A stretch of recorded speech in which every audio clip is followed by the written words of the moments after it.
The birthday bombshell. Birthdays are supposed to be about cake, laughter, and surprises, but nothing prepared me for this one. The restaurant was buzzing with chatter, candles glowing as my family gathered around the table. My grandfather, the man who had always believed in me, leaned forward with a proud smile and said the words that changed everything. "Sweetheart, I hope you love the apartment. I wanted you to have your own place, finally." The entire room went still. My fork clattered against the plate. "Apartment?" I asked, confused. I turned my head toward my parents. Their faces drained of color. Their hands trembled. And that's when I realized there was an apartment. One my grandfather had bought for me. Only I had never seen it. My parents had sold it behind my back. The shock turned to fire in my chest. They had stolen my future, my independence, my gift. But I didn't shout. I didn't cry. Instead, I smiled. And that smile terrified them. Because they didn't know I had already suspected something. Weeks before, I had stumbled across strange paperwork in my father's study property deeds with my name on them, and then curiously erased. That night, I made copies and hired a lawyer. So when my grandfather asked that question, I knew the truth would eventually bleed out. And my parents? They were standing on a landmine. Fast forward 3 weeks later, court.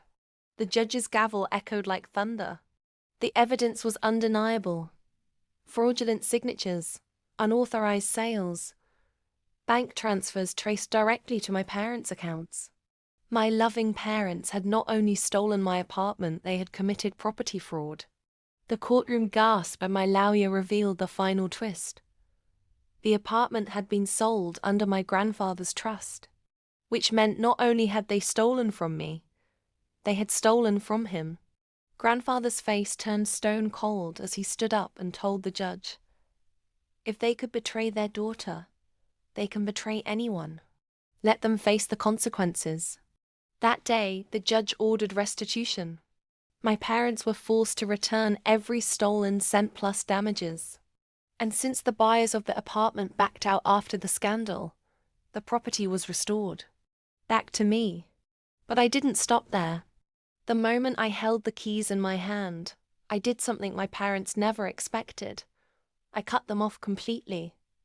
No more access. No more manipulation. No more power. They watched from the outside as I moved into the apartment they tried to steal, while their reputation crumbled under the weight of their greed.